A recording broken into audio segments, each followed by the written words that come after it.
Assalamualaikum warahmatullahi wabarakatuh. Alhamdulillahirabbil alamin bihi nasta'in ala umurid dunya waddin. Wassalatu wassalam ala asyrafil anbiya wal mursalin sayyidina wa maulana Muhammadin wa ala alihi wa sahbihi ajma'in. Subhanaka la ilma lana illa ma 'allamtana innaka antal alimul hakim. Rabbi shrah li sadri wa yassir li amri wahlul 'uqdatan min lisani yafqahu qawli amma ba'du. Teman-teman, saudariku sekalian yang saya muliakan, istri peraih kunci surga. Ini adalah tema kita dan mudah-mudahan menjadi ilmu yang bermanfaat baik bagi para istri ataupun para calon-calon istri. Jika memang ada ataupun para ibu-ibu yang siap untuk menikahkan anak-anaknya. Semoga dapat menjadi tambahan ilmu untuk membekali mereka insya Allah. Amin ya rabbal alamin. Dan untuk lebih bermanfaatnya kajian kita, saya akan mengajak ibu-ibu untuk mengawalinya dengan kita membaca suratul Fatihah. Kita minta kepada Allah Subhanahu wa taala, semoga Allah mengaruniakan ilmu yang bermanfaat. Ilmu yang bukan hanya kita dengar, akan tetapi mampu kita amalkan dalam kehidupan kita, menjadi bekal untuk kehidupan kita selanjutnya, kelak di hari akhirat nanti. Al-Fatihah biniyatin nafa' wal intifa' wal mudzakarah wat tadhkir. Ibtigha' mardatih wa qurbih wa thawabih wa husnil khatimah ma'lutfil afiyah wa salahil akibah wa ila hadratin Nabi Muhammad sallallahu alaihi wa ala alihi wa sahbihi wa sallam. Al-Fatihah. Alhamdulillah.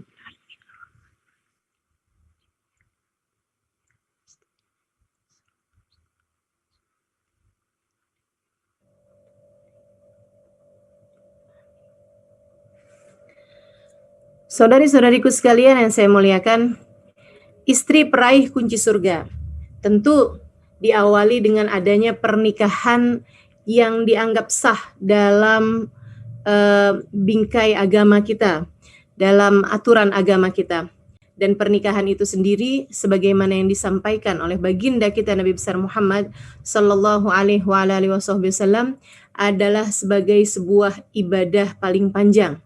Beliau mengatakan an-nikahu sunnati faman raghiba an sunnati falaysa minni. Nikah adalah bagian dari sunnahku. Nikah adalah jalan hidupku. Nikah adalah sesuatu hal yang aku pilih untuk menjadi cara menjalankan kehidupan bagiku. An-nikahu sunnati. Bahkan dalam hadis yang lain Nabi Muhammad menyebutkan bahwa nikah ini adalah merupakan sunnah seluruh para nabi-nabinya Allah Subhanahu wa taala. Dari sejak Nabi Adam yang dinikahkan oleh Allah Subhanahu wa taala di surga dengan Siti Hawa, sampai kemudian Nabi Thid, sampai kemudian Nabi Idris, Nabi Nuh, dan nabi-nabi yang sesudahnya, sampai kepada baginda kita Nabi besar Muhammad sallallahu alaihi wa ala alihi wasallam. Semua nabi-nabinya Allah Subhanahu wa taala menikah. Karena itu merupakan kesempurnaan kehidupan bagi seorang hamba. Sekali lagi, semua para nabi-nabinya Allah Subhanahu wa taala menikah. Karena itu merupakan bagian dari kesempurnaan hidup seorang hamba. Hambanya Allah Subhanahu wa taala. Jadi jangan ada seorang pun di antara kita atau keluarga kita yang memilih untuk melajang seumur hidup sebagai bagian dari pilihan, bukan sebagai bagian dari takdir. Artinya kalau memang itu yang ditakdirkan Allah Subhanahu wa taala, karena memang sampai dengan usia senja tidak ada yang melamarnya misalnya, itu urusannya urusan nasib ya, tapi bukan urusan pilihan. Artinya bahwa semua dari kita perlu memilih untuk tidak melajang dalam hidupnya sebagai pilihan dari hidupnya, sebab itu merupakan bagian dari kesunahan yang sudah disunnahkan oleh baginda kita Nabi besar Muhammad SAW, yang merupakan jalan hidup maksud saya ya. Bukan artinya sunnah dalam artian berpahala jika dilakukan, tidak apa-apa jika ditinggalkan, akan tapi yang dimaksudkan dengan sunnah dalam apa yang disampaikan Nabi Muhammad an-nikahu sunnati ini, maksudnya adalah bahwasanya nikah merupakan jalan hidup yang dipilih oleh Nabi Muhammad SAW, dan di kalimat sesudahnya Nabi menegaskan, faman raghiba an sunnati falaysa minni. Siapa yang enggan terhadap konsep pernikahan, falaysa minni, maka dia tidak termasuk dari kelompokku, kata Nabi Muhammad. Artinya enggan dengan konsep pernikahan menganggap bahwa pernikahan itu sesuatu hal yang meribetkan, dan itu banyak terjadi ya di beberapa negara-negara yang dianggap sebagai negara modern dan individual seperti Jepang misalnya. Saya dapat kabar bahwa di Jepang itu orang pada males nikah. Mungkin karena ribet sama urusan anak dan juga ribet ngadepin mertua barangkali ya.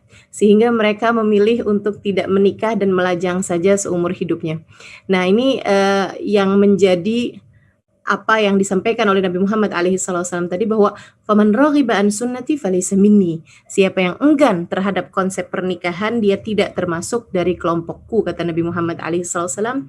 Semoga Allah Subhanahu wa taala menjadikan adik-adik jomblo yang mungkin mendengarkan kajian pada hari ini dipersegerakan bertemu dengan jodohnya insyaallah, dan juga ibu-ibu mungkin yang sudah punya anak yang sudah remaja dan berada dalam usia menikah, semoga juga mereka semuanya dipercepat untuk bertemu dengan jodohnya sehingga dapat menyempurnakan agamanya. Nabi Muhammad dalam hadisnya yang lain mengatakan, an-nikahu syatruddin. Nikah adalah setengah bagian dari agama, setengah bagian dari penjagaan agama. Maka siapa yang menikah, kata Nabi Muhammad, dia hanya perlu untuk menjaga setengah bagian agamanya yang lain. Jadi orang kalau sudah menikah, setengah agamanya sudah terjaga, dia hanya perlu untuk menjaga setengah bagian dari agamanya yang lain. Karenanya saya pernah mendengar sebuah hadis bahwasanya ketika terjadi akad nikah ya, ketika seorang laki-laki menjabat tangan seorang ayah, kemudian dia mengatakan qabiltu nikahaha wa tazwijaha bil mahril madhkur, atau saya terima nikahnya dan kawinnya dengan mas kawin yang telah disebutkan gitu ya. Pada saat itu setan kabarnya berteriak. Mereka berkata, "Duh, sudah terjaga setengah bagian agamanya. Aku hanya bisa mengganggu dia dari setengah bagian agamanya yang lain." Itu yang terjadi ya. Jadi kalau saya pikir-pikir nih, ketika terjadi akad nikah tuh ada 2 tan ya yang menangis ya. Jadi yang satu setan, yang keduanya mantan. Baik teman-teman saudaraku sekalian yang saya muliakan, kembali kepada pernikahan sebagai sebuah bagian dari cara kita beragama dan kesempurnaan yang kita lakukan gitu kan ya. Bagian dari cara kita menjalankan kehidupan. Ada beberapa hal yang kalau kita kerjakan dengan benar, jadi pernikahan ini begini konsepnya. Ia adalah sebuah mahligai yang kalau kamu menjalaninya dengan benar, kamu akan sampai kepada apa yang dijanjikan Allah Subhanahu wa taala berupa surga. Seperti biduk ya, pernikahan itu seperti sebuah sampan, seperti perahu, seperti kapal. Gitu ya, yang berlayar di tengah derasnya gelombang, yang berlayar di tengah lautan yang sangat dahsyat sekali gitu. Ketika kita memutuskan untuk menikah, kita menaiki kapal tersebut bersama dengan suami kita, dan sangat diharapkan dengannya kemudian akan lahir anak-anak yang berada dalam pendidikan yang baik di dalam kapal tersebut gitu kan. Nah itu kalau betul perjalanan kapal itu, maka ia menuju kepada sebuah pulau impian bernama surga Allah Subhanahu wa taala. Akan tetapi jika tidak, sangat dikhawatirkan jika kemudian dia akan tergelincir dan kemudian masuk naudzubillah min dzalik ke dalam apa yang dikhawatirkan oleh semua orang, yaitu berada dalam api neraka Allah Subhanahu wa taala. Ada banyak ayat, ada banyak hadis yang menunjukkan kepada hal ini. Salah satunya hadis yang disampaikan oleh Nabi Muhammad sallallahu alaihi wasallam, ayyuma imra'atin salat fardaha wa shamat syahraha wa ta'az zawjaha faltadkhulul jannah min ayyi babin sya'at. Hadis riwayat Tabrani. Kata Nabi Muhammad alaihi wasallam, apabila ada seorang perempuan salatnya benar, terjaga, subuh, duhur, asar, maghrib, isya, tidak ada yang tertinggal, bagus semuanya pada waktunya masing-masing, bahkan andai jika dia tidak menambah dengan sholat-sholat sunnah sekalipun, sholatnya bagus, shamat syahroha, dan dia berpuasa pada bulannya, yaitu bulan Ramadan, dia berpuasa, dan yang hutang-hutang karena disebabkan menstruasi misalnya, dia qadha di waktu-waktu yang lain, gitu ya. Andai dia tidak menambah dengan puasa sunnah sekalipun, nggak punya Senin Kemis, gitu kan, nggak punya Ayyamul Bid, tanggal 13, 14, 15, dia nggak puasa karena dia sibuk mengurusi keluarganya, tapi dia punya andalan ibadah yang lain. yaitu ibadah berupa pernikahan, teman-teman saudara sekalian.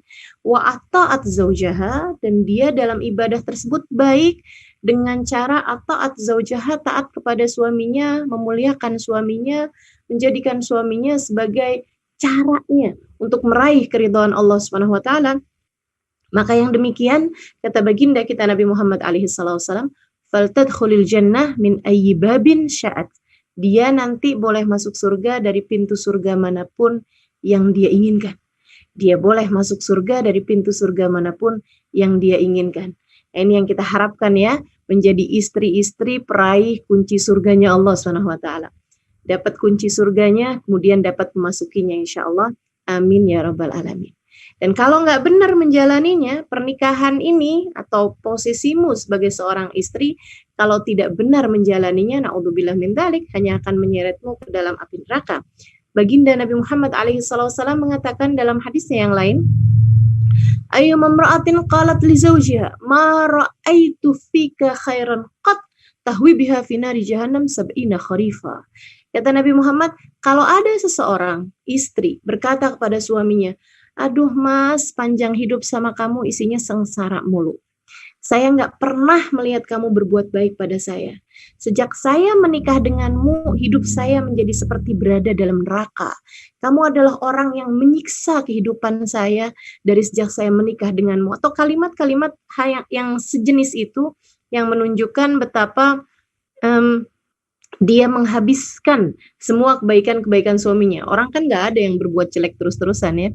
Nah itu kalau dia berkata seperti itu, menghilangkan semua kebaikan-kebaikan suaminya, kata Nabi Muhammad SAW, faltadkhulin nar tahwi biha fi nari jahannam sab'ina kharifa. Kalimat tersebut dapat menyeretnya ke dalam api neraka 70 tahun lamanya. Maka teman-teman sekalian, posisimu sebagai seorang istri memungkinkanmu untuk meraih surga Allah Subhanahu wa taala dengan mudah, dan juga memungkinkanmu untuk menjadikanmu naudzubillah min dzalik terseret ke dalam api neraka dengan mudah pula. Teman-teman sekalian, ini semuanya sesuai dengan apa yang disampaikan Nabi Muhammad alaihi wasallam kepada khalah ya, bibi dari seorang sahabat. Coba nih kita lihat. Kepada seorang bibinya seorang sahabat ya, di mana dia mengatakan, diceritakan dari Al-Husain bin Mihsan bahwa bibinya datang menemui Rasulullah sallallahu alaihi wasallam untuk sebuah keperluan. Setelah selesai, Rasulullah bertanya kepadanya, "Amutazawijah anti? Apakah engkau bersuami?" Ia mengatakan, "Bala ya Rasulullah." "Iya wahai Rasul." Nabi kemudian bertanya lagi, "Kaifa anti bih?" Kata Nabi Muhammad, bagaimana kamu terhadapnya? Wanita tersebut menjawab, aku tidak pernah menyia-nyiakannya wahai Rasulullah, kecuali jika aku tidak mampu. Artinya, aku selama ini berusaha untuk taat padanya, untuk memuliakannya. Aku tidak pernah menyia-nyiakannya, nggak pernah nyuekin dia, nggak peduli padanya, menjadi istri yang salehah ini ya maksudnya. Rasulullah kemudian mengatakan, fangduri ilaih, fa innama huwa jannatuki wa naruki. Jagalah perlakuanmu kepadanya, sesungguhnya ia adalah surga dan neraka bagimu. Hadis rawahu Ahmad dan hadis rawahu Tabrani. Nah, teman-teman saudara sekalian yang saya muliakan, ingat-ingat kata-kata ini, saya selalu menjadikannya sebagai pengingat bagi diri saya ketika datang ujian-ujian dalam hati saya, ya, saya selalu akan ingat-ingat fa innama huwa jannatuki wa naruki fanduri ilaih fa innama huwa jannatuki wa naruki. Perhatikan betul bagaimana perlakuanmu terhadap suamimu, sebab ia adalah surga atau neraka bagimu. Saudariku sekalian yang saya muliakan, sebab ia adalah surga atau neraka bagimu. Perhatikan perlakuanmu kepada suamimu, sebab ia adalah surga atau neraka bagimu. Catat itu dalam relung hatimu yang paling dalam. Ingat-ingat setiap kali datang hal-hal yang menggoyahkan hatimu untuk menjadikan suamimu bukan sesiapa. Sebab suamimu bisa jadi dia adalah bukan sesiapa bagi orang lain, akan tetapi bagimu fa innama huwa jannatuki wa naruki, ia adalah surga atau neraka bagimu. Demikian pesan baginda kita Nabi besar Muhammad sallallahu alaihi wa ala alihi wasallam. Maka teman-teman saudaraku sekalian saya muliakan, seperti yang tadi saya sampaikan, bahwasanya kehidupan berumah tangga yang kita jalani atau yang akan dijalani bagi kawan-kawan yang mungkin belum menikah ya, itu adalah sebuah perjalanan menuju surga Allah Subhanahu wa taala. Ketika kamu diberi oleh Allah Subhanahu wa taala takdir menjadi seorang istri, kamu adalah seseorang yang telah diberi oleh Allah Subhanahu wa taala sebuah kunci. Kuncinya ini adalah kunci surga. Kamu bisa menggunakannya dengan benar ataupun kamu bisa menyia-nyiakannya begitu saja. Kamu bisa membuangnya begitu saja, tidak menganggapnya sebagai sesuatu, akan tetapi kamu juga bisa untuk mulai melangkah menuju kepada surga dengan membawa kunci tersebut hingga kamu dapat membuka kunci itu dan masuk di dalamnya, bahkan seperti yang disabdakan Nabi Muhammad SAW, min ayyi babin sya'at, dari pintu manapun yang kamu inginkan, dari pintu manapun yang kamu inginkan. Maka teman-teman saudariku sekalian yang saya muliakan, nah sekarang bagaimana nih caranya nih? Kalau kita mau menjadikan, saya udah setuju nih Ustazah misalnya gitu kan, bahwa menjadi seorang istri adalah seseorang yang diberi kunci untuk dia menuju kepada surganya. Saya sudah setuju nih, untuk saya mau menjadikan posisi saya sebagai seorang istri, sebagai cara saya untuk menuju kepada surga Allah SWT. Tapi bagaimana caranya? Nah kalau kamu bicara tentang cara, yuk kita pelajari teman-teman saudariku sekalian yang saya muliakan. Apa saja atau bagaimana cara untuk menjadikan posisi kita sebagai seorang istri orang-orang yang mampu meraih kunci, meraih surganya Allah Subhanahu wa taala dengan kunci yang telah diberi oleh Allah ini. Saudariku sekalian yang saya muliakan, sudah kita pahami bersama bahwasanya pernikahan itu adalah sebagai sebuah ibadah. Bahkan boleh dikatakan ia adalah ibadah yang paling panjang, yang kalau diberi waktu malah jadi nggak sah.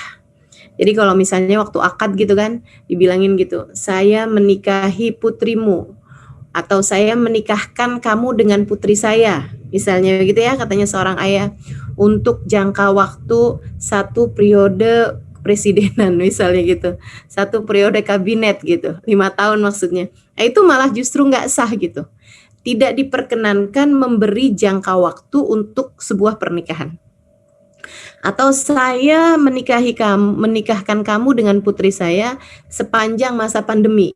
Jadi kalau udah pandeminya udah habis berarti udah selesai juga masa nikahnya. Itu juga nggak sah gitu. Jadi gantungkan dengan apapun masa pernikahan itu malah justru tidak sah. Dari sini tidak sahnya adanya pernikahan kontrak ya. Kawin kontrak gitu kan dengan jangka waktu. Teman-teman sekalian, jadi pernikahan ini boleh dianggap sebagai sebuah ibadah yang paling panjang. Kalau kamu sholat, kamu hanya perlu waktu untuk bersiap-siapnya dengan wudhu, pakai mukena, kemudian sholatnya saya rasa hanya 15 menitan aja, begitu kan ya. Sampai dengan sholat tersebut selesai, dengan kamu salam dan sesudahnya kamu berdoa sebagai sebuah kesempurnaan sholat tersebut. Nah itu. Kalau kamu berpuasa hanya perlu waktu dari subuh sampai maghrib aja gitu. Begitu datang waktu maghrib, kamu malah haram untuk terus berpuasa. Misalnya ada orang gitu ditanyain waktunya Isya, oh kamu belum makan-makan, ya ini kan bulan Ramadan, tapi kan ini udah Isya, saya ibadahnya panjang, puasanya sampai dengan jam 12 malam misalnya gitu. Ibadahnya malah justru nggak sah. Ada jangka waktu untuk setiap ibadah, termasuk juga ibadah haji misalnya. Perlu waktu berbulan-bulan, bisa jadi dari sejak berangkat sampai pulang, terutama buat orang yang perjalanannya sangat jauh ya, apalagi zaman dulu kan ditempuh pakai kapal laut misalnya begitu. Perlu waktu berbulan-bulan, tapi kan hanya berbulan-bulan. Habis selesai pulang dia udah nggak haji lagi gitu. Nah, kalau pernikahan ini ibadah yang saya rasa paling panjang ya. Ada yang sudah menikah selama 20 tahun, bahkan 40 tahun, bahkan 50 tahun, 60 tahun masih dalam masa menikah gitu kan. Berarti dia telah menjalani ibadah yang sebegitu panjangnya. Dan sebagaimana halnya ibadah. Sebagaimana layaknya ibadah. Seperti ibadah-ibadah yang lainnya. Ibadah itu bisa sah apabila memenuhi syarat-syarat dan rukun-rukunnya. Apabila memenuhi peraturan-peraturan dalam ibadah tersebut. Orang kalau mau sholat tapi ngadepnya nggak mau ngadep ke arah kiblat misalnya, begitu kan ya. Dia nggak mau tuh sholatnya ngadep ke arah kiblat, dia maunya ngadepnya ke selatan atau ke utara misalnya. Kalau ditanya kenapa, soalnya kalau ngadep ke sana saya ngelihat pemandangan yang kurang bagus, jadi saya ngadepnya ke utara aja. Nah itu kan nggak sah gitu. Sama halnya dengan ibadah menikah, ini juga menjadi tidak sah kalau tidak memenuhi peraturan-peraturannya. Apa aja peraturan-peraturannya? Seperti mana ibadah yang lain, diwajibkan adanya niat di dalam ibadah tersebut, maka ini juga melatar belakangi peraihan surga yang akan didapat bagi seorang istri jika memenuhi niat-niat yang baik ya dalam pernikahan. Artinya bahwa kalau kamu niatnya benar dalam pernikahan, kamu juga akan menjalani pernikahan dengan baik pula. Sama halnya dengan orang kalau sholat niatnya enggak benar atau enggak tepat niatnya, seperti jam segini niatnya usolli sunat tahajud rokaatain lillahi ta'ala misalnya. Sama-sama 2 rakaat, sama-sama nutup aurat, sama-sama ruku sujud, akan tetapi dengan niat yang salah tersebut maka enggak sah pula lah sholatnya. Jam sekarang misalnya gitu ya, usolli sunat tarawih rokaatain lillahi ta'ala, sama-sama sholatnya 2 rakaat gitu. Akan tetapi karena niatnya yang salah kan jadi nggak sah pula kan sholatnya gitu. Jadi teman-teman saudaraku sekalian, dalam nikah juga kayak begitu tuh, niat, motivasimu untuk melakukan itu, tujuanmu untuk melakukan pernikahan tersebut, itu juga hal yang sangat penting dan mendasari bagaimana berjalannya pernikahan. Katanya Imam Al-Haddad radhiyallahu ta'ala anhu warḍah dalam salah satu kitabnya, beliau mengatakan, man hasunat niyatuhu hasunat a'maluhu la mahala. Siapa yang bagus niatnya mengerjakan sesuatu, maka akan bagus pula lah amal perbuatannya. Secara pasti, kalau bagus niatnya bakalan bagus perbuatannya, bakalan bagus hasil perbuatannya. Waman sa'at niyatuhu sa'at a'maluhu la mahalah. Dan siapa yang buruk niatnya dari sejak awal, maka akan buruk pula lah perbuatannya la mahalah secara pasti. Maka teman-teman sekalian saya muliakan, perhatikan betul niatmu dalam menikah. Ustadzah, niatkan di awal, nih saya nikahnya nih udah lama bener nih, gimana nih caranya? Nah ya, karena nikah itu adalah ibadah yang panjang, memang nikah itu boleh bagi kita untuk memperbaharui niat gitu. Bahkan kita harus terus-terusan memperbaharui niat dalam pernikahan kita. Ingetin diri tentang apa sih tujuan kamu menikah? Apa sih motivasimu untuk menikah? Nih kamu pengen jadi istri, ini apa motivasimu untuk itu gitu. Nah, apa niat-niatan yang baik dalam menikah itu? Teman-teman sedikit sekalian saya muliakan, yang pertama niatnya mau nyari ridhonya Allah Subhanahu wa taala. Mau mencari ridhonya Allah Subhanahu wa taala, sebab seperti yang tadi saya sampaikan, nikah itu adalah ibadah yang berujung surga. Nikah itu adalah ibadah yang menghasilkan ridhonya Allah Subhanahu wa taala ketika kita menjalankannya dengan penuh kebaikan, sebab orang yang diridhoi Allah kan dimasukkan ke dalam surganya gitu. Nah itu seperti itu. Dan juga niat menikahnya salah satunya adalah untuk memperbanyak adanya generasi orang-orang muslim, muslimah, mukminah, mukmin yang benar-benar layak untuk mendapatkan keridhaan Allah Subhanahu wa taala. Sebab untuk syarat utama ya, tentu saja untuk melahirkan orang-orang yang benar-benar baik begitu kan ya, muslim, muslimah dan punya keimanan yang baik, itu adalah adanya pendidikan yang baik dari orang tuanya gitu. Dan pendidikan yang baik dari orang tuanya itu didasari dengan adanya pernikahan. Teman-teman sekalian, kalau udah mohon maaf kebobolan duluan gitu kan, hamil, akan lebih sulit lagi untuk menjadikan anak yang lahir di luar nikah tersebut itu sebagai anak yang saleh dan salehah. Nabi Muhammad alaihissalam mengatakan, tanakahu takthuru fa inni mubahin bikumul umam yaumal qiyamah. Menikahlah kalian sehingga kalian menjadi banyak. Menikahlah kalian wahai umatku sehingga kalian menjadi banyak. Fa inni mukatsir bikumul umam yaumal qiyamah, karena aku akan berbangga dengan banyaknya kalian di hari akhirat nanti. Gitu ya. Jadi niat kita menikah yang pertama untuk mendapatkan keridhaan Allah Subhanahu wa taala, yang kedua untuk menjadi penyebab syafaat Nabi Muhammad sallallahu alaihi wasallam dan menjadi penyebab kebanggaan Nabi Muhammad alaihi salatu wasallam di dalam hadis yang telah saya sebutkan tadi. Fa inni mubahin bikumul umam yaumal qiyamah, dalam riwayat fa inni mukatsir bikumul umam yaumal qiyamah, karena aku akan berbangga dengan banyaknya kalian di hari akhirat nanti. Sesuatu hal yang akan dibanggakan oleh Nabi kita Muhammad sallallahu alaihi wasallam saat beliau menggiring kita umatnya, teman-teman saudariku sekalian. Gitu. Niat-niatan yang seperti ini tuh jangan sampai terkalahkan, gitu ya. Hanya karena saya menikah karena cinta, aku tak sanggup hidup tanpanya, misalnya, atau gitu. Saya menikah karena dia punya uang saldo di rekeningnya, jumlahnya nolnya tidak terhitung, misalnya begitu. Atau saya mau menikah sama dia karena dia mobilnya mewah misalnya, padahal itu hanya nyewa aja, kan bisa aja ya. Jadi teman-teman saudaraku sekalian saya muliakan, jangan menikahi seseorang karena harta, jangan menikahi seseorang karena rupa, jangan juga menikahi seseorang karena cinta. Jangan gitu. Apalagi kalau menikah seseorang hanya karena saya takut zina daripada saya zina gitu. Kenapa kamu harus takut zina gitu? Jadi teman-teman sekalian, kalau kamu dari awal adalah seorang perempuan yang soleha, insya Allah nggak perlu lagi menikah hanya karena takut terhadap perzinaan. Kamu nggak zina kok, kenapa kamu harus zina gitu?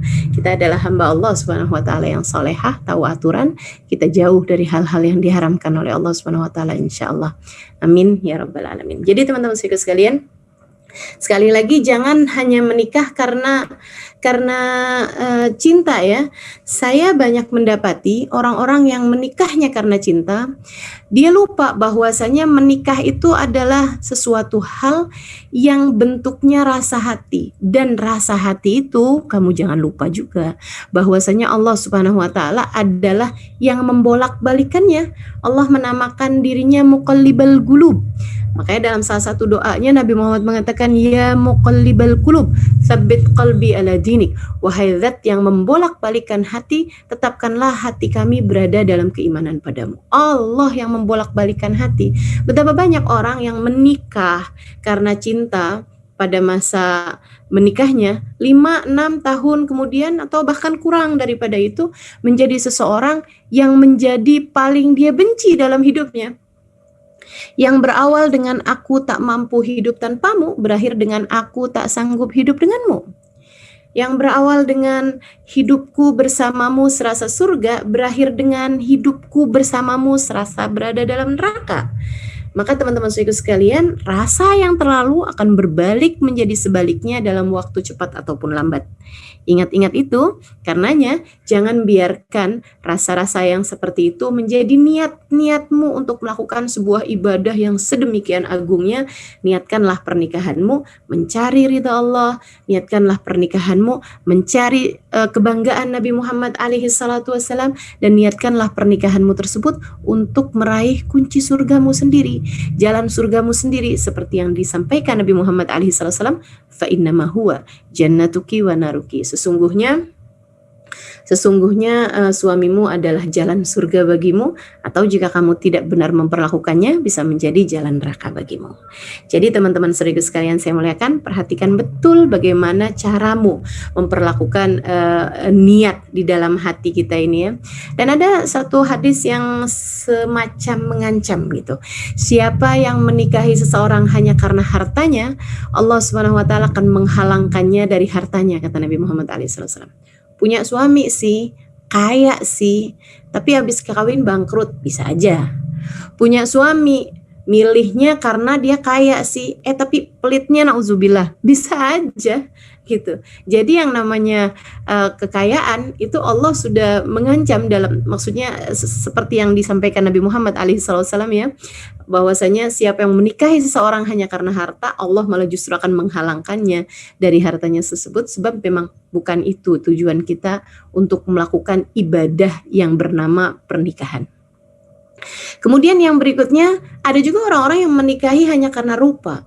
Nabi Muhammad juga semacam mengancam gitu. Siapa yang menikahi seseorang hanya karena kecantikannya atau hanya karena kegantengannya, hanya karena rupanya, maka Allah akan menjadikan orang tersebut jelek di hadapan pasangannya sudah menikah. Coba tuh perhatikan, berapa banyak orang yang menikah hanya karena rupanya gitu. Kemudian sesudah menikah dia menjadi tidak lagi menarik ya.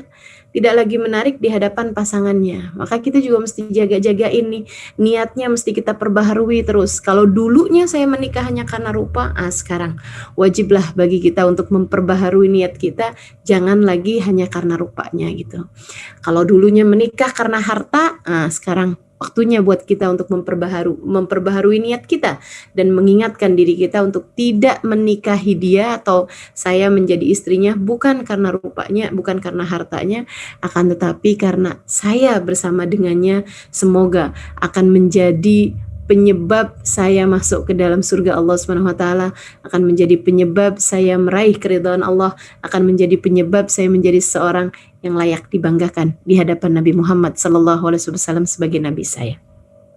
Itu niatnya diperbaharui. Nabi juga dalam hal ini mengatakan dengan jelas ya, bahwasanya kata Nabi Muhammad, tungkahul mar'ali arba. Perempuan tuh biasanya dinikahi karena 4 hal. Lijamaliha karena kecantikannya, limaliha karena kekayaannya, lihasabiha karena anaknya siapa gitu kan, garis keturunannya. Nabi kemudian mengatakan yang keempatnya lidiniha karena agamanya. Nabi menyebutnya karena agamanya nih yang nomor 4. Padahal kalau kita lihat sekarang nih, zaman sekarang kayaknya nomor 17 deh. Gitu kan. Udah nggak jadi patokan lagi gitu bagaimana agamanya seseorang. Nabi kemudian mengatakan sebagai kesimpulannya, sebagai sebuah ajaran dalam agama kita, fadfar bidatid-din taribat yadak. Kata Nabi Muhammad, fadfar bidatid-din, dapatilah orang yang beragama dengan baik, taribat yadak, maka akan beruntunglah kehidupanmu. Maka akan beruntunglah kehidupanmu. Lihatnya agamanya aja. Nah kalau kita nggak tahu agamanya dia baik apa nggak baik gitu kan, buat ibu-ibu nih yang mungkin mau menikahkan anaknya, ada seseorang yang deketin anak kita gitu, mintalah pada dia, anakmu atau kamu sendiri juga boleh melakukannya untuk melakukan sholat istikharah, minta petunjuk dari Allah Subhanahu Wa Taala apakah baik anakmu menikah dengan orang tersebut. Buat adik-adik jomblo juga bisa melakukan yang seperti ini ya. Kalau ada yang melamarmu, jangan hanya lihat wibawanya, bawa mobil, bawa bawa berlian misalnya gitu. Jangan hanya lihat itunya begitu kan ya. Akan tetapi lihatlah bagaimana agamanya gitu. Dengan cara kamu beristikharah, minta petunjuk dari Allah Subhanahu Wa Taala. Dan jangan berani-berani kayak begini nih. Dia sih sekarang anak bandel ya, tapi siapa tahu aja kalau saya menikah sama dia akan jadi insaf gitu.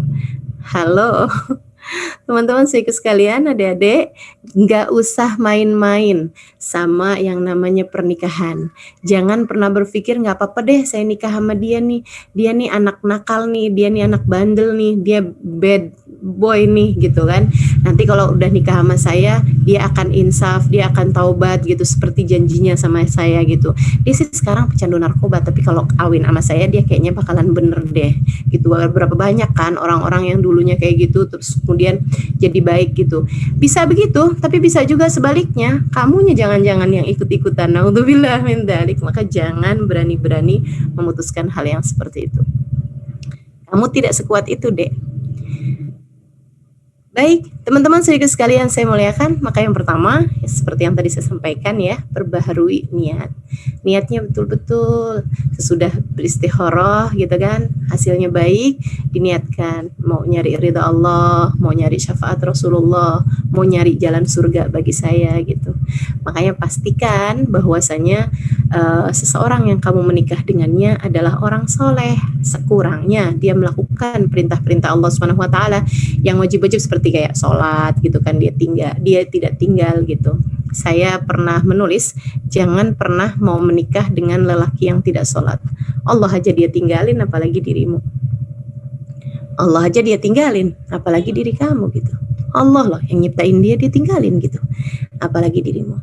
Nah buat ibu-ibu yang udah terlanjur, Ustazah suami saya nggak sholat, jangan kemudian udah mulai sekarang ceraikan saya misalnya gitu. Enggak gitu juga, Bu. Kita perbaiki yang ada. Yuk kita perbaiki yang ada ya. Jadi nih yang pasti perbaharui niatmu di dalam hatimu ini, ya Allah, saya kepengen jadi istri yang solehah bagi suami saya, sebab dia adalah jalan surga bagi saya, sebab dia adalah jalan surga bagi saya. Kalau lagi suaminya ternyata bukan orang soleh, atau sesudah dijalani dulunya sih soleh gitu, tapi sekarang nih udah jadi toleh gitu ya, jadi bukan orang soleh lagi gitu. Dulunya sholat nggak ditinggal, sekarang ya ampun gitu kan. Nah kalau kayak begini nih teman-teman saudaraku sekalian saya muliakan, boleh deh kamu inget-ingetin ceritanya Asia. Asia istrinya Pak Fir'aun, ya, yang Nabi Muhammad menyebutnya sebagai salah satu dari wanita-wanita surga. Nisaul Jannah Arba' kata Nabi Muhammad, perempuan-perempuan surga, artinya perempuan pemimpin surga, ratu-ratunya surga. Itu ada 4 kata Nabi Muhammad alaihissalam. Salah satunya adalah Asia, istrinya Fir'aun. Kemudian yang keduanya adalah Maryam, Ummu Isa, Maryam ibunda Nabi Isa. Kemudian ada lagi seperti yang kita tahu Sayyidah Khadijah bintu Khuwailid, dan juga ada istri Nabi Muhammad ya. Kemudian yang terakhirnya adalah Sayyidah Fatimah bintu Nabi sallallahu alaihi wasallam, Sayyidah Fatimah putri Nabi Muhammad alaihi salatu wasallam. Nah, Asia ini teman-teman sekalian punya suami Fir'aun. Fir'aun itu bukan cuman minum minuman keras, Fir'aun itu bukan cuman gak sholat, Fir'aun itu bahkan mengaku gitu ya, bukan hanya mengaku jadi nabi loh, tapi ngaku jadi Tuhan. Kebayang gak sih gitu? Jadi suami kita sejahat-jahat apapun, saya rasa gak Fir'aun amat gitu. Tiap kali teruji hatimu menghadapi suamimu, ingat-ingatlah Asia. Kemudian bilang, ya Allah, karuniakan kepada saya kesabaran Asia, karuniakan kepada saya kesabaran Asia. Minta sama Allah Subhanahu wa taala, sebab memang kalau kita minta sama Allah ya sangat mungkin untuk doa kita diijabah. Tapi kalau kita nggak minta, apalagi kalau kemudian kita menuntut hal-hal yang tidak baik ya, maka jadinya hancur semua nih bangunan rumah tangga yang selama ini sudah kita bina gitu. Belajarlah untuk menjadi seorang istri yang lebih bersabar gitu. Jadi sekali lagi teman-teman saya sekalian, perhatikan niatmu gitu. Jangan kemudian gara-gara urusan niat kamu kecewa ketika mendapati ternyata suamimu tidak seperti yang kamu bayangkan. Kamu niatnya untuk menikahi dia karena dia berharta, ternyata dia pelit gitu kan. Akhirnya jadi malas lanjutin hubungan pernikahan. Akhirnya jadi cekcok terus-terusan. Akhirnya jadi ribut terus-terusan gitu. Sekali lagi terus ingetin hati bahwa saya nikah mau nyari ridhonya Allah. Saya nikah mau nyari ridhonya Allah. Ngelihat suami jalan surga saya nih jalan surga saya nih. Kalau suami lagi nyenengin gitu kan, ya kamu bilang gitu, emang surga memang seseneng ini sih. Surga emang seindah ini gitu. Kalau suami lagi nyebelin, jalan surga emang susah sih gitu. Jadi terus saja gitu, ingetin diri bahwasanya suami adalah jalan surga bagi kita. Itu yang harus terus-terusan kita ingat-ingat ya dalam urusan masalah niat ini. Kemudian yang kedua, kalau kamu mau meraih kunci surganya Allah SWT dengan posisimu sebagai seorang istri, yang kedua yang harus kamu perhatikan, seperti mana ibadah-ibadah yang lain, kan caranya harus sesuai. Caranya harus sesuai, teman-teman saudaraku sekalian. Sholat, kalau misalnya kamu mau caranya tengkurap gitu kan sholatnya jadi nggak sah. Nggak ada tuh cara tengkurap dalam sholat gitu. Maka demikian pula dengan kita menikah, caranya harus benar gitu. Nah, gimana cara yang benar gitu kan? Nabi Muhammad menyebutkannya dalam sebuah hadisnya ketika beliau mengatakan, nih ada di sini nih, Nabi Muhammad mengatakan dalam sebuah hadis riwayat Tabrani, maukah engkau aku beritahu tentang seindah-indah perhiasan yang dimiliki seseorang? Ialah wanita solehah yang menyenangkan ketika dipandang, mentaati tatkala diperintah, dan menjaga dirinya tatkala suaminya tidak berada di dalam rumah. Ini kriteria dari apa yang disebutkan oleh Nabi Muhammad alaihissalam ya, tentang cara menjalani posisi sebagai seorang istri gitu. Nabi Muhammad menyebutkannya menyenangkan ketika dipandang, 1, mentaati tatkala diperintah, 2, yang ketiga menjaga dirinya dan harta suaminya ya, dalam sebuah riwayat tatkala suaminya tidak berada di dalam rumah. Tatkala suaminya bersama dia ataupun tidak bersama dengannya. Kita bahas satu-satu. Yang pertama kata Nabi Muhammad SAW, menyenangkan tatkala dipandang. Dua hal ya dalam kategori ini.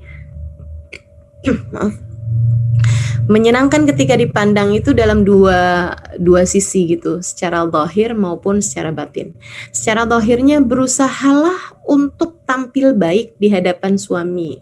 Artinya jangan mentang-mentang Allah laki gue ini, gue juga udah nikah sama dia udah 20 tahun gitu, atau udah 30 tahun gitu. Dia mah nggak masalah, udah tahu jelek cantiknya saya gitu. Jadinya kemudian gigi nggak disikat-sikat 2 hari gitu kan. Badan nggak dimandiin gitu beberapa waktu gitu, udah baunya segala macam, habis masak, habis bikin masakan segala jengkol ini apa, badannya nggak dirawat gitu. Ini juga hal yang tentu saja tidak menyenangkan ketika dipandang gitu. Rambutnya nggak disisirin berapa minggu gitu kan, pas suaminya masuk pintunya gelap, rambutnya panjang dan maju ke depan semua. Ya ampun, jangan salahin siapa-siapa kalau kemudian suamimu lebih takutan melihat dirimu daripada melihat film horor di televisi. Menyenangkan ketika dipandang. Ini juga harus kita jaga teman-teman saudaraku sekalian. Karena kan memang yang namanya rasa cinta itu kan dari mata turun ke hati gitu. Jadi biarkan tetap ada sekurangnya respect ya dari suami kita gitu kan, karena tahu bahwasanya kita menghormati dia gitu. Orang tuh kalau hormat, kalau memuliakan seseorang pasti akan tampil baik loh di hadapan orang tersebut. Ibu-ibu mau ketemu atasan gitu kan, atau mau ketemu atasan suaminya atau apa gitu kan, pasti dandan rapi lah sekurangnya gitu. Nah suamimu ini pemegang kunci surgamu loh Bu, jangan lupa. Jadi juga ya sekurangnya gitu, jagalah dari suamimu matanya gitu. Jangan biarkan ia melihat darimu kecuali pantas buat dilihat. Jangan daster yang udah robek-robek kamu pakai terus dengan bilang enak soalnya nih adem gitu kan. Apalagi kena semilir angin gitu misalnya gitu. Jangan begitu Bu. Itu enak yang lihat, enak yang make tapi nggak enak yang lihat gitu. Jadi dijagain lah gitu ya pandangan mata suami kita, dan juga dijagain juga hidungnya, jangan biarkan dia mencium dari kita kecuali bau wangi gitu. Usahakan untuk itu gitu, dan itu kamu dapat pahala yang luar biasa besarnya loh kalau kamu memakai wewangian di hadapan suamimu gitu ya. Bukan hanya ketika kamu mau kondangan atau bukan hanya ketika kamu mau kumpul-kumpul arisan gitu kamu pakai minyak wangi, tapi di hadapan suamimu kamu juga mengenakan wewangian yang layak gitu kan untuk dia gitu, yang dia sukai gitu. Kemudian jaga juga dari dia telinganya gitu ya. Kita juga berusaha untuk menjaga betul-betul pendengarannya, jangan biarkan dia mendengar darimu kalimat-kalimat yang menyakitkan hatinya. Itu penting banget itu bagi seorang istri untuk menjaga lisannya. Ini adalah cara kita menjalankan kehidupan kita sebagai seorang istri. Wanita yang salehah, wanita yang menyenangkan tatkala dipandang dan mentaati tatkala diperintah. Bukan membangkang, apalagi na'udzubillah min dzalik ya, melafalkan kalimat-kalimat yang sudah pasti menyakiti hati suaminya gitu. Kamu tuh ya nggak pernah bisa diandalkan. Saya punya suami, kamu tuh kayak nggak punya suami gitu. Nah itu kalimat-kalimat yang seperti itu juga jangan pernah deh keluar dari lisan kamu gitu.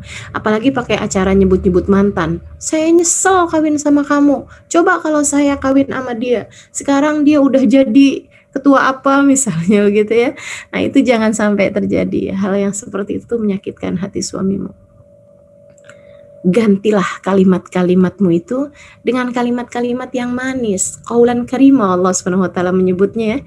Kalimat-kalimat yang dermawan, kalimat-kalimat yang suamimu ketika mendengarnya itu serasa mendapatkan hadiah yang lebih dari sekedar uang. Jadi teman-teman saudaraku sekalian, belajarlah untuk berkata-kata yang manis kepada suamimu. Bisa kok, asli kamu bisa kok. Cobain deh gitu. Misalnya gitu kan. Cobain, nanti bilang sama suaminya, WhatsApp sama suaminya, I love you, misalnya gitu. Coba denger jawaban dia kenapa, jawaban dia bagaimana gitu. Sampaikan kalimat-kalimat yang indah kepada suamimu. Bang, andai waktu bisa kuulang, aku tak akan memilih laki-laki yang lain selain dirimu. Terus suaminya nyaut, nah emang yang lamar kamu cuma saya doang. Subhanallah ya. Jadikan rumah tanggamu rumah tangga yang penuh dengan keberkahan, penuh dengan keindahan, penuh dengan keintiman, penuh dengan cinta kasih gitu. Betapa seringnya kalimat-kalimat yang indah itu menjadi sebuah vitamin buat suami kita. Apalagi kalau kamu menyampaikan kepada suamimu, kamu selalu dapat saya andalkan dalam segala keadaan. Atau bersama dengan kamu saya nggak perlu sama siapa-siapa lagi. Udah Allah sama kamu aja udah. Gitu ya misalnya gitu kan. Nah itu kata-kata yang indah-indah layak untuk didengar oleh suami-suami kita gitu. Atau misalnya kamu bilang, abang tahu nggak, atau mas tahu nggak gitu, cinta adalah membersamai dengan seseorang dan mendoakannya sampai dapat bersama dengannya di surga, sebab ia merasa dunia tak cukup panjang untuk sebuah kebersamaan. Wih, pokoknya deh belajar buat ngomong yang bagus-bagus sama suami, belajar buat ngomong yang indah-indah sama suami. Caranya gimana Ustazah? Saya ini bukan orang yang romantis gitu. Belajar untuk sekurangnya tidak menyakiti dia dengan cara tiap kali mau ngomong itu dipikirin dulu, kalau saya dengar omongan kayak begini gimana nih gitu. Kamu bayangkan kalau ada seseorang ngomong sama kamu kayak begitu, gimana kira-kira perasaannya gitu kan. Maka belajar untuk bisa berbahasa dengan bahasa yang bagus-bagus, dengan berbahasa yang indah-indah gitu. Tapi dia suka ngomel Ustazah. Ya udah kalau dia ngomel, ya udah biarin aja, nggak usah ditanggapi gitu. Saya pernah dengar nih satu kisah. Ada seorang ibu dianggap sebagai ibu teladan. Ada seorang istri dianggap sebagai istri yang teladan. Dicintai suaminya. Suaminya tuh sampai bilang, saya mah di surga nggak perlu bidadari dah gitu. Istri saya nih udah gitu. Saya udah cukup sama dia gitu. Pokoknya suaminya tuh secinta itu gitu sama dia. Anak-anaknya juga cinta banget gitu sama dia gitu kan. Akhirnya dia ditanyain gitu, ada satu wawancara yang saya dengarkan ini ya dalam bahasa Arab. Dia ditanya gitu, perempuan tersebut ditanya, Anda sebagai seorang istri gitu pernah gak sih kayak ada permasalahan dalam rumah tangga gitu? Dia bilang, ya pernah lah, namanya juga orang berumah tangga berpuluh-puluh tahun gitu, masa gak pernah? Terus tanya lagi sama orangnya itu, suami kamu pernah marah-marah? Pernah gitu. Terus gimana kalau suami kamu marah gitu? Saya gak percaya, dia bilang. Itu saya benar-benar takjub sama ucapannya dia gitu. Dia ditanya, kalau suami kamu lagi marah-marah, kamu gimana sikapnya? Dia bilang, saya dengerin aja, tapi saya nggak percaya. Heran juga saya waktu denger itu gitu kan. Kok bisa nih, maksud dia apa nih gitu? Dia dengerin aja, tapi dia nggak percaya. Dia bilang gini nih, karena orang kan kalau lagi marah, kata Nabi Muhammad kan dia dikuasai nama setan. Ngapain saya percaya sama setan? Cakep banget dah, ini pinter banget dah. Ini nih benar-benar bisa jadi prinsip dalam hidup kita teman-teman saudara sekalian. Kalau suami kita marah jangan percaya, kita cukup dengerin aja, senyum-senyum aja gitu. Jangan ngelihatnya sebagai yang laki gue nih emang bener-bener banget nih, dia marahin gue kayak begitu, dia pikir dia doang yang bisa marah. Itu teman-teman saudara sekalian nggak banget.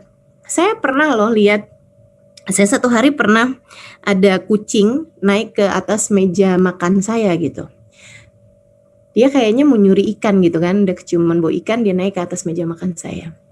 Saya pas keluar kamar gitu, ngelihat dia di atas meja, saya teriak panggil mbak saya gitu. Terus akhirnya mbak keluar gitu, terus mbak saya ngambil sapu. Teman-teman sekalian kayak mau mukul tuh kucing gitu. Si kucing itu, dia kemudian turun, tapi sebelum dia turun, dia ngeliatin mbak saya dengan tatapan mata kayak yang, lo nggak tahu siapa gue gitu, kamu nggak tahu gitu, saya adalah kucing preman paling hebat nih di sini atau apalah gitu. Tapi pandangan matanya tuh pandangan mata mengancam. Saya pikir kalau cuman buat sekedar marah, kucing juga bisa. Jadi kalau suami kamu marah, kamu jangan balas kemarahannya dengan kemarahan yang sama gitu. Kalau kamu kayak begitu, dia marah, kamu marah lagi, ya habis dong rumah tangganya. Gak ada lagi yang bisa kamu perhatikan. Tahu gak sih, orang kalau lagi marah tuh hatinya dipermainkan sama setan. Seperti anak kecil mempermainkan bola, teman-teman. Jangan pernah mau dikuasai kemarahan. Itu setan semua tuh yang lagi main-main dengan perasaanmu di saat kamu sedang marah gitu. Sama halnya dengan suamimu ketika sedang marah, hatinya dikuasain sama setan gitu. Benar katanya si ibu tadi itu yang jadi panutan tadi itu ya. Dia bilang suami saya lagi marah, berarti dia lagi dikuasain sama setan. Ngapain saya percaya? Terus kamu ngapain? Saya dengerin aja. Terus habis itu, habisnya dia selesai marah-marah, saya akan pergi ke dapur. Ngapain? Ngasah pisau. Enggak gitu. Ngapain? Ngambil sianida. Enggak juga gitu. Yang dia akan lakukan di dapur adalah dia bikinin teh, dia bikinin makanan-makanan kesukaan suaminya, goreng-goreng pisang gitu kan kalau di kita ya. Nah habis itu dia bilang saya akan masuk ke dalam kamar seperti tidak terjadi apa-apa. Saya akan menemui suami saya seperti tidak pernah terjadi apa-apa. Dan saya akan bilang gitu sama dia, nih bang silahkan diminum gitu. Atau ini mas gitu, ini saya tadi dapat pisang enak banget dah, cobain yuk misalnya gitu kan. Udah seperti tidak terjadi apa-apa. Dia bilang biasanya sesudah itu suami saya akan bilang gitu, maafin saya ya, tadi tuh saya juga emosi, maafin saya tadi tuh ngomong yang gak enak sama kamu gitu. Dia bilang saat itulah saya akan percaya sama dia. Sebab sekarang dia sudah tidak lagi dikuasai sama setan, akan tetapi dia dikuasai oleh akalnya sendiri. Dia sudah disinari dengan cahaya agamanya, sehingga pada saat itu dia berbicara dengan benar. Dia bilang saat itulah saya akan tersenyum, kemudian saya akan berkata sama dia, udah saya maafin kok gitu. Subhanallah teman-teman saudariku sekalian, yuk belajar buat kita menjaga rumah tangga kita menjadi rumah tangga yang mudah-mudahan sakinah, mawaddah, warahmah gitu ya. Sakinah, mawaddah, sakinah ketenangan, rumah tangga yang penuh dengan ketenangan. Mawaddah, rumah tangga yang penuh dengan cinta. Nah, kalau dua ini sudah kita laksanakan, Allah akan turunkan yang ketiganya yaitu rahmah. Rahmat dari Allah Subhanahu wa taala. Jadi, rumah tangga sakinah, mawaddah, warahmah tuh yang dua kita usahakan, yaitu sakinah sama mawaddahnya gitu kan. Yang ketiganya, kalau dua hal ini sudah ada dalam rumah tangga kita, nanti Allah yang akan menurunkan rahmatnya kepada kita sekalian. Jadi caranya mesti dibenerin gitu kan. Jaga telinga suamimu, jangan sampai dia mendengar darimu hal-hal yang tidak menyenangkan. Kalau diperintah, selagi kamu dapat melaksanakannya dengan baik gitu kan, laksanakan aja gitu, selagi tidak melanggar aturan Allah. Tapi kalau dia menyuruhmu untuk melakukan sesuatu yang di luar aturan Allah Subhanahu wa taala, ya kamu nggak boleh taat. Sebab katanya Nabi Muhammad, la ta'ata li makhlukin fi maksiatil khaliq. Tidak boleh kita taat kepada seseorang selagi itu membawamu kepada kemaksiatan dalam jalan Allah Subhanahu wa taala. Suamimu melarangmu buat sholat duhur misalnya gitu ya, ya kamu nggak wajib taat. Suamimu melarangmu untuk menemui orang tuamu misalnya, nah itu juga nggak wajib taat, tapi juga nggak boleh melakukannya dengan di hadapan dia gitu. Artinya kamu boleh kok sembunyi-sembunyi tetap menemui orang tuamu gitu. Atau misalnya suamimu melarangmu untuk menemui saudara-saudarimu, kakak atau adikmu ya. Nah itu juga bukan hal yang wajib ditaati. Tapi kamu juga nggak boleh terang-terangan di hadapan suamimu gitu. Apalagi dengan mengatakan, kamu nyuruh saya nggak boleh ketemu kan sama orang tua, sama saudara saya. Itu mutusin silaturahmi tahu, dan itu dilarang sama Allah. Jadi walaupun kamu perintahkan, saya tetap boleh aja ngerjain. Nah itu nyolot namanya gitu ya. Jangan gitu. Jadi kamu boleh sembunyi-sembunyi ketemu sama saudara-saudarimu tersebut. Itu artinya tidak berdosa ketika kamu melakukannya, karena itu adalah hal yang bertentangan dengan syariat agama Allah Subhanahu wa taala. Dari yang namanya durhaka orang tua ataupun memutuskan silaturahmi. Kemudian teman-teman saudaraku sekalian, dan menjaga harga dirinya tatkala suaminya ada atau tidak ada di rumah. Ini penting banget nih. Ini penting banget saya sampaikan terutama di zaman sekarang ini. Teman-teman saudaraku sekalian, ada berapa banyak rumah tangga yang terhalang dari meraih surganya Allah Subhanahu wa taala. Ada berapa banyak istri terhalang untuk meraih surganya Allah Subhanahu wa taala hanya disebabkan karena masih terhubung sama mantan, masih berhubungan sama seorang laki-laki walaupun hanya di media sosial atau walaupun hanya lewat chat di kolom chatnya ya, ataupun lewat telepon gitu kan. Akan tetapi hal-hal yang seperti ini dapat merusak keutuhan rumah tanggamu dalam pandangan Allah. Ketika suamimu sudah tidur di waktu malam dan ada bunyi WhatsApp masuk ke dalam HP-mu, kamu membukanya jam 10 malam, ternyata ada seorang laki-laki bertanya padamu, tadi kamu udah makan? Misalnya gitu. Apa pentingnya kamu udah makan malam di hadapan seorang laki-laki yang mungkin saat ini dia juga sedang berada di samping istrinya? Apa pentingnya? Itu bukan sesuatu hal yang bisa menurunkan nilai keuangan negara kita. Teman-teman, nggak ada pentingnya sama sekali. Jadi jangan ditanggapi. Kalau ada orang-orang iseng, jangan ditanggapi. Apalagi sesuatu hal yang bisa merusak hatimu. Hati-hati sama setan. Setan tuh emang suka kayak gitu tuh. Kata Allah Subhanahu wa taala, wala tattabi'u khutuwati syaitan. Janganlah kalian mengikuti step by stepnya setan. Hati-hati sama langkahan-langkahannya setan. Setan tuh dimulai dengan, hai, apa kabar? Dari seorang laki-laki di HP-mu, teman-teman saudariku sekalian, yang bisa kemudian merusak bangunan rumah tangga dan membuatmu kehilangan kunci surgamu. Jaga dirimu. Kamu jangan berpikir, alah suami saya nggak tahu ini. Suamimu bisa jadi nggak tahu, tapi Allah tahu. Jangan lupa itu. Suamimu bisa jadi nggak tahu, tapi malaikat raqib atid yang bersamamu tahu. Ma yalfidu min qaulin illa ladaihi raqibun atid. Kata Allah Subhanahu wa taala dalam Al-Qur'an, tidaklah seseorang mengelafalkan satu ucapan melainkan Allah Subhanahu wa taala telah mengutuskan malaikat raqib dan atid untuk mencatatnya. Semua hal yang ada dalam dirimu tercatat, teman-teman saudariku sekalian. Hati-hati sama hal ini. Jangan biarkan kamu dikuasai oleh hawa nafsumu, jangan biarkan kamu dikuasai oleh setan yang kemudian merusak rumah tangga kalian. Tahukah kamu bahwa setan itu kalau udah bisa merusak rumah tangga orang, kalau udah bisa bikin sebuah rumah tangga itu jadi hancur, itu setannya dapat piala. Setannya tuh dapat hadiah yang paling besar dalam dunia persetanan gitu ya.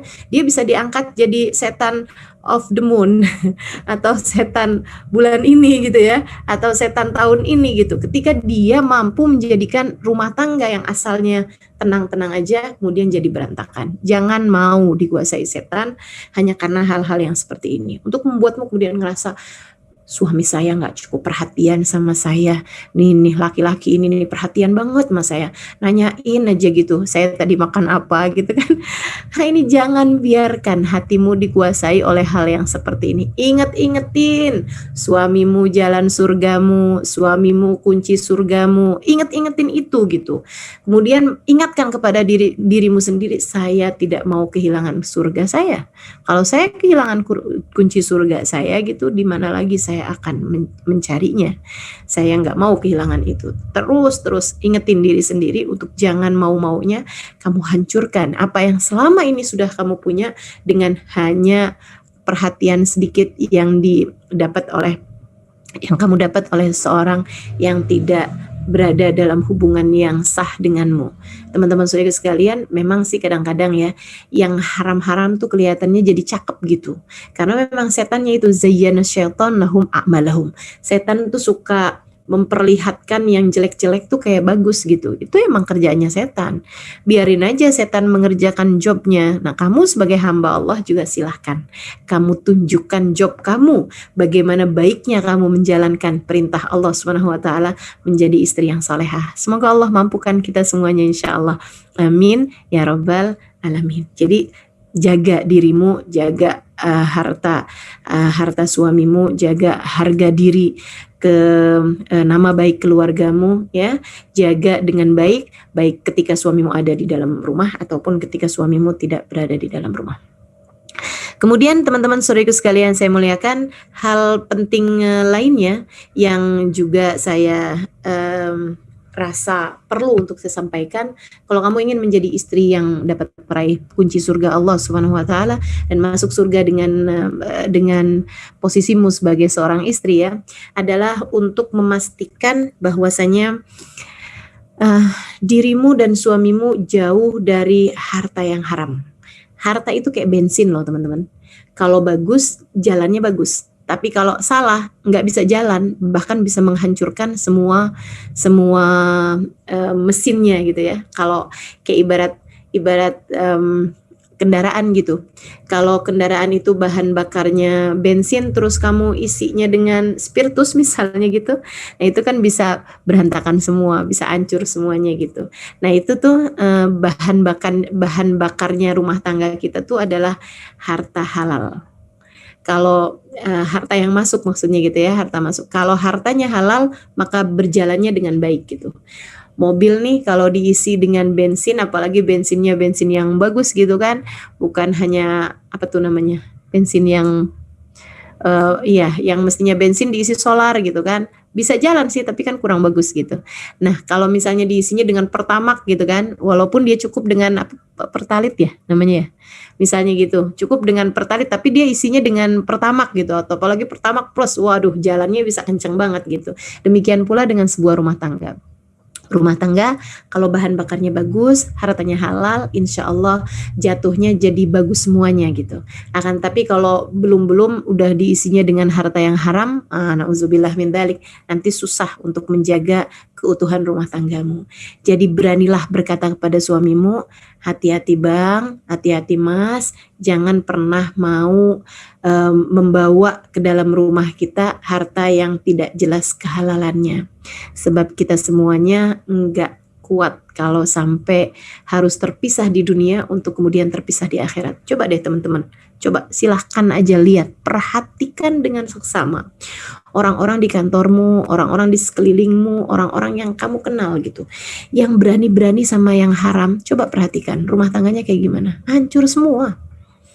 Hancur semua. Kamu yang berada di dalam lingkungan yang seperti itu lebih bisa lihat daripada saya. Tapi ini yang memang disampaikan gitu ya dalam ajaran agama kita, bahwasanya kalau rumah tangga tuh udah haram, itu udah, kalau hartanya tuh udah haram dalam sebuah rumah tangga tuh hancur semuanya. Rumah tangganya bisa hancur, anak nauzubillah bisa jadi pecandu narkoba, bisa berada dalam pergaulan yang bebas gitu kan. Suami juga kayak begitu gitu, bisa main-main perempuan segampang-gampangnya, bisa aduh udah deh, kalau udah hartanya haram tuh semuanya bakalan rusak. Akan tapi kalau hartanya halal, walaupun dia kelihatannya lebih sederhana dari sesama rekan-rekannya, sesama sejawatnya, seletingnya, sekantornya gitu ya, sederajatnya lah gitu dalam posisinya di perkantoran, tapi kalau udah hartanya halal, nah itu rumah tangganya akan lebih berjalan dengan baik gitu. Sebab harta yang halal seperti yang tadi saya sampaikan gitu ya, akan menjadi bahan bakar yang bagus bagi tubuh kita dalam melaksanakan ibadah, dalam menjaga lisan, dalam menjaga hubungan, dalam melakukan apapun aja. Kalau udah halal, halal semuanya. Dan yang sering bikin para suami-suami itu berani-berani sama yang haram-haram, itu juga banyak diantaranya yang saya dengar itu dari kalangan istrinya yang menuntut, yang pengen dibeliin ini itu, yang pengen diajak jalan ke sana kemari gitu kan, yang pengennya pokoknya yang bawa, yang pakai visa gitu kan, yang pakai paspor gitu. Nah ini yang kayak beginian nih yang kemudian bisa merusak apa yang sudah kamu raih dari mahligai rumah tangga yang kamu harapkan bisa membawa kepada keridhaan Allah Subhanahu wa taala. Katanya Nabi Muhammad alaihi wasallam, orang doa aja, rojul yutilu safar akbar. Kata Nabi Muhammad, ada seorang laki-laki yang dia udah panjang perjalanannya, musafir kan doanya mustajab gitu ya. As akbar, dia udah dekil, lapar, lusuh gitu. Madda yadayhi ila sama, mengulurkan tangannya ke langit. Wa yaqul ya Rabb, dan dia mengatakan ya Allah, ya Allah, ya Allah. Kata Nabi, wa malbasu haram, tapi bajunya dibeli dengan harta haram. Wa mat'amuhu haram, makanan yang masuk dalam perutnya adalah makanan yang haram. Wa ghudhiya bil haram, yang dia konsumsi selama ini juga banyak dari yang haram. Anna yustajabalah, kata Nabi Muhammad, bagaimana mungkin doanya diterima. Di awali hadis tersebut Nabi Muhammad mengatakan innallaha thayyib la yaqbalu illa thayyibah. Innallaha thayyibun la yaqbalu illa thayyibah. Sungguhnya Allah Subhanahu wa taala itu thayyib, bagus, indah, thayyib. Maka Allah tidak akan pernah menerima kecuali yang thayyib-thayyib juga. Jadi kalau kamu makanannya haram, apaannya haram, uang gaji suamimu atau uang pendapatan suamimu dari hal-hal yang haram, akan sulit bagimu untuk mendapatkan apa yang dijanjikan Allah Subhanahu wa taala dari kedamaian hati, dari kebaikan-kebaikan yang bisa ditimbulkan dalam sebuah rumah tangga. Maka hati-hati, jangan pernah biarkan yang haram-haram masuk dalam rumah tanggamu. Beranilah untuk menolak yang haram. Jangan bilang nyari haram aja sekarang susah, apalagi nyari yang halal. Enggak gitu, enggak gitu. Enggak gitu prinsipnya, itu prinsipnya orang yang tidak beriman. Jangan pernah takut menolak yang haram. Kalau kamu berani menolak yang haram, Allah akan karuniakan kepadamu yang halal-halal. Ya, sekali lagi jangan pernah berani menolak, jangan pernah berani menerima yang haram. Gitu ya. Sebab Allah akan menggantikanmu dengan yang halal. Tungguin. Nanti yang halal bakalan datang kok kepadamu dengan cara yang mudah. Beranilah untuk menolak yang haram-haram. Insya Allah Allah Subhanahu Wa Taala akan menghadirkan untukmu yang halal-halal. Kata Allah Subhanahu Wa Taala, "Man yattaqillaha yaj'al lahu makhraja wa yarzuqhu min haitsu la yahtasib." Siapa yang jalan hidup yang dia tempuh adalah jalan takwa, takut sama Allah Subhanahu Wa Taala, maka Allah akan memberikan jalan keluar untuk setiap permasalahannya, dan Allah akan menganugerahkan padanya rezeki dari arah yang tidak dia sangka-sangka. Cukup pegangan dengan itu, dan jangan pernah berani sama yang haram. Kemudian yang terakhir, jadi tadi tuh ya saya udah nyampein 3 hal, untuk saya sampaikan yang keempatnya, yang terakhirnya. Yang pertama, perbaharui niat atau perbaiki niatmu terus-terusan. Kemudian yang kedua, benerin caramu dalam menjalani rumah tangga ini sehingga sesuai dengan apa yang sudah diajarkan oleh Allah Subhanahu Wa Taala dan Rasulnya. Kemudian yang ketiganya, yang baru saja saya sampaikan, pastikan semuanya bahan bakar rumah tanggamu ini dari sesuatu yang halal. Jangan menuntut suami sehingga dia kemudian berani melakukan sesuatu yang haram dari korupsi dan lain sebagainya. Kemudian yang keempatnya, yang terakhirnya adalah iringilah senantiasa rumah tanggamu dengan doa. Jangan pernah remehkan doa. Doa itu adalah segalanya. Sebab ia adalah hubungan antara kita dengan Allah Subhanahu Wa Taala. Jalinan yang terjalin antara kita dengan Allah, sedangkan Allah adalah pemegang kendali kita. Teruslah berdoa. Rabbana hab lana min azwajina wa dzurriyyatina qurrata a'yun waj'alna lil muttaqina imama. Atau doa sesuai dengan bahasamu sendiri. Ya Allah, Engkau jadikan saya berada dalam sebuah rumah tangga. Ya Allah, saya tidak mengerti bagaimana menjalaninya kecuali jika Engkau bimbing saya. Ya Allah, bimbing saya sehingga saya bisa menjadi istri yang solehah. Bimbing suami saya sehingga suami saya bisa menjadi suami yang soleh, imam yang baik bagi rumah tangga. Bimbing anak-anak sehingga mereka bisa menjadi anak-anak yang menjadi umat Nabi Muhammad SAW yang baik. Ya Allah, yang soleh-solehah. Ya Allah, gitu, minta sama Allah Subhanahu Wa Taala untuk dibimbing terus saja sepanjang hidup kita. Teman-teman saudariku sekalian, jangan pernah berhenti untuk minta bimbingan dari Allah Subhanahu Wa Taala. Bahkan itu adalah doa terbanyak yang kita selalu minta sama Allah. Ihdinas siratal mustaqim. Ya Allah, tunjukkan kepada kami atau tempuhkan kepada kami jalan lurusmu. Ya Allah, kita minta kepada Allah Subhanahu Wa Taala agar kita senantiasa berada dalam jalan lurusnya. Allah Subhanahu Wa Taala menjadikan kita istri yang layak untuk meraih surganya Allah Subhanahu Wa Taala.